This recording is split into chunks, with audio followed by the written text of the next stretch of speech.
Doctor Ramesh शीस रैना। महाराज जी राधे राधे। भगवान शिव कैसे दिखते हैं और भगवान कृष्ण शिव विष्णु राम कौन है? क्या प्रश्न है? भगवान शिव कैसे दिखते हैं पहला प्रश्न। दूसरा, भगवान सही माने में तो उत्तर है जैसे आप देखना चाहते हो वैसे दिख रहे हैं अब भी।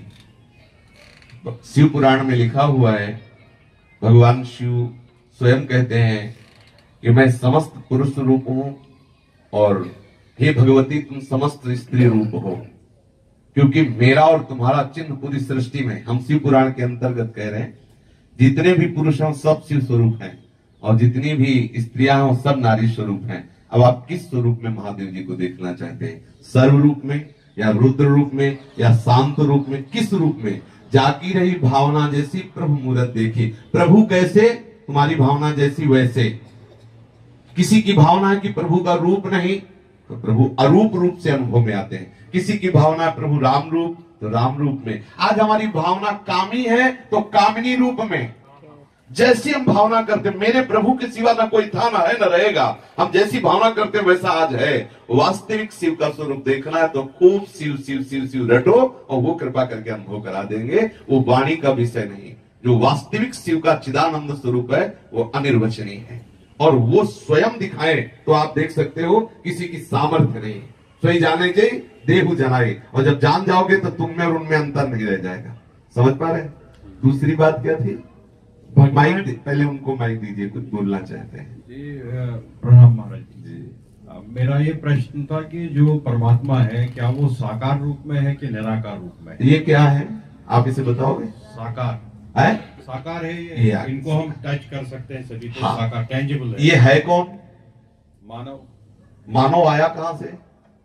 मानव तो मतलब इतने में समझो, कृति माने रचना। जी जी। ये सब रचना है ना, तो कोई रचनाकार है ना, है, इतना मान गए ना? जी जी। कृति माने रचना, प्रकृति, जितना भी जो कुछ है वो एक रचना है। इसका रचनाकार कोई है। अब इसमें आश्चर्य की बात यह है कि जैसे कुम्हार मिट्टी के पात्रों की रचना करता है तो कुम्हार और होता है, चाक और होती है और मिट्टी का पात्र और होता है, लेकिन इसमें रचनाकार ही रचना बन करके आया हुआ है। वासना वासुदेवस्य वासितम भुवनत्रयम् सर्वभूत निवासोऽस्मि वासुदेव नमोस्तुते। इसीलिए शुद्ध बुद्धि की आवश्यकता है। वो निराकार है, वो साकार है, वो न निराकार है न साकार है, वो सत्य है, वो असत है, वो सत्य असत से परे है। इसीलिए वेद जिसे नेति नेति कहते हैं, महामहिमा में योगी मुनि जिनके लिए तरसते रहते हैं और वो कृपा करके बरसते रहते हैं। हम जैसी भावना करें वैसा ही हमें अनुभव में आएगा। ये यथामाम प्रपद्यन्ते तास्तथे भजाम्य हम, क्योंकि वही सर्वरूप है, उसके सिवा कुछ और है ही नहीं। ये बात समझ में आ रही है? जी आगे जी। महाराज जी, जैसे हम ध्यान लगाते हैं तो ध्यान लगाने के टाइम में हम क्या ये कल्पना है, जैसे हम कल्पना करते हैं कि हमारे भगवान शिव के हाथ में त्रिशूल है, जटाओं से गंगा बहती है और यहाँ पर चंद्रमा है, तो क्या ये हमारी कल्पना है, किसी व्यक्ति की कल्पना रही होगी कि इस तरीके से भगवान? अब इसमें थोड़ा सुधार कीजिए। लौकिक दृश्य को लाने के लिए कल्पना शब्द का प्रयोग किया जाता है और परमार्थिक के लिए भावना का किया जाता है। भावना पवित्र होती है और कल्पना झूठी होती है।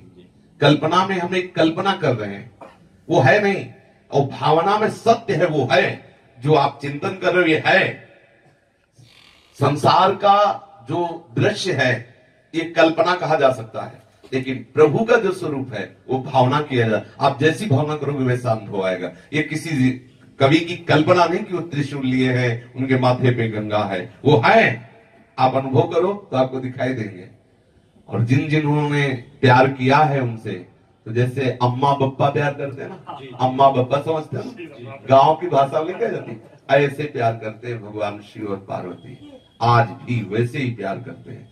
कभी कभी कोई ऐसी बात आई तो दिखाई देता है कि अम्मा बप्पा आ गए और उनका दुलार बरसने लगता है, वो है। उनकी भावना करो, कल्पना नहीं। कल्पना शब्द एक सांसारिक हो जाता है और भावना शब्द भक्ति से जुड़कर साकार स्वरूप हमारे सामने प्रकाशित कर देता है। समझिए जी। महाराज जी, जैसे शिव और पार्वती है तो हम शास्त्रों में लिखा है ये अर्धनारेश्वर है, एक ही शरीर में दोनों है, तो अर्धनारेश्वर असल बात वही, अलग अलग दोनों फिजिकल फॉर्म्स है, वो वही शरीर अलग अलग है। हम जैसी भावना करते हैं ना वो वैसे ही एक ही तत्व है। पहली बात ये समझ लो, एक ही तत्व है, दूसरा नहीं। वही तत्व लीला के लिए अर्धनारीश्वर बनकर के दिखा रहा है कि आधा मैं शिव हूं, आधा शक्ति हूं। फिर वही अलग अलग होके दिखा रहा है, देखो ये मेरा पूरा शिव रूप है, ये मेरा पूरा शक्ति रूप है। फिर वही चराचर रूप में होके दिखा रहा है, ये देखो मेरा वैभव है कि मैं ही चराचर के रूप में व्याप्त हूं। और ये जो बात जान जाता है वो मुक्त हो जाता है, जो ये नहीं जान पाता वो बंधा रहता है राग द्वेष और द्वंद्वों में, जन्म मरण आदि नाना प्रकार के क्लेशों को भोगता रहता है। समझ पा रहे हैं आप? जी जी महाराज। भगवान कृष्ण शिव विष्णु राम कौन है? एक ही है। नाटक मंच पे नौटंकी के नाटक में एक ही कलाकार पहले राजा बन के आता है, फिर जोकर बन के आता है, वही सेवक बन के आता है, वही नाना प्रकार। गोपाल शास्त्र नाम में भगवान का नाम है जगन नाटक वही भवा। ये तो बड़ा आश्चर्य है। वही दुष्टात्मा बनता, वही महात्मा बनता, वही स्त्री बनता, वही पुरुष बनता, और नाटक मंच स्वयं है, और नाट्यकर्ता भी स्वयं है, और नाटक का निर्देशक भी स्वयं। पूरा का पूरा एक ही वही पिता, वही पुत्र, वही पौत्र, वही सार। और यह रहस्य रघुनाथ कर बेग ले जाने कोई, और जो जाने रघुपति कृपा तो सपने मोह न होए। यही ब्रह्म ऋषि महात्मा जन जान गए तो जीवन मुक्त हो गए, और संसारी यही नहीं जान पाते तो लाठी चलाते। मेरे भगवान बड़े, तुम्हारे भगवान छोटे, चल रही लाठी। भगवान तो क्या, खोपड़ी फूट रही, छोटे बड़े अस्पतालों में गारी गुत्ताल और निंदा स्तुति। प्रभु एक सम स्वरूप सर्वात्म भाव से सब जगह विराजमान है। वही राम है, वही कृष्ण है, वही शिव है। ये तो बहुत बड़ी बात हो गई। वही दुष्टात्मा है, वही महात्मा है। विद्या विनय संपन्ने ब्राह्मणे गविहस्तिनी सुनीच सुपाके चा पंडिता समदर्शिना। विद्या विनय संपन्न ब्राह्मण में, गाय में, हाथी में, कुत्ता में, चांडाल में एक ही श्री कृष्ण विराजमान, अर्थात एक ही श्री कृष्ण ये सब बना हुआ है। जो ऐसा जानता है वही पंडित है, वही शिव है, वही सौ है, वही राम है, वही कृष्ण है, वही सब कुछ है। अब कह दिया जाए वही सौ है तो कान खड़े होंगे, वही सौ है, और सौ से ही भगवान का अवतार हो रहा है। पृथु और अर्ची अवतार सौ से हो रहा है। वेन के मरे हुए शरीर से भगवान का अवतार हो रहा है, पृथु और अर्ची का। अब बोलो वही है ना, वही शिव है, वही सौ है, वही शक्ति, वही चराचर जगत एक है। जो एक समझ गया वो मुक्त हो गया, जो अनेक समझ गया वही भ्रमित हो गया। बस इतना अंतर है। वही सब रूपों में वही राम है, वही कृष्ण है, वही शिव है। जहां आप अपने मन को लगा दो वही सबसे बड़ा है, और उसी का सारा बसारा है। शिव पुराण देखो तो सबसे बड़े शिव, देवी पुराण देखो तो देवी, भागवत देखो तो सबसे बड़ी देवी, भागवत देखो तो सबसे बड़े कृष्ण, गरुड़ पुराण जहां जो देखो, गणेश जी का देखो सबसे बड़े गणेश, क्योंकि वही सबसे बड़ा तत्व सब रूपों में खेल रहा है। तो कोई कहीं कोई छोटा है नहीं, और हम सब बड़े बनना चाहते हैं, नहीं बने। जिस मार्ग में चले हम सबसे बड़े बने, क्यों? क्योंकि सबसे बड़े का है, इसलिए सब बड़े बनना चाहते हैं। क्योंकि ये लक्षण है, पिता का लक्षण पुत्र में आता है।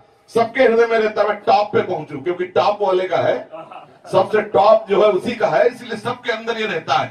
मैं अगर चोर भी बनूं तो टॉप का चोर बनूं, बदमाश बनूं तो टॉप का बनूं, बाबाजी बनूं तो टॉप का बनूं, विद्वान बनूं, क्यों? क्योंकि वो टॉप का है। वो सबसे बड़ा जो एक अद्वितीय तत्व है उसी का है, इसीलिए उसी की तरफ भाग रहा है। मैं मरूं ना, मैं सदैव सुख में रहूं, क्योंकि अविनाशी का है, सुख सिंधु का है। ये लक्षण प्रतीत होते हैं कि हम सब उसी सच्चिदानंद के स्वरूप है, अपने को भूल गए देह भाव में। आज का सत्संग सुना, प्रारंभ था अभिमान ही जन्मता मरता और नाना प्रकार के चाह भय आदि प्रकट करने वाला है। यदि देहाभिमान गलित हो जाए तो अभी हम जीवन मुक्त हैं, अभी हम परमानंद में। समझ गए जी?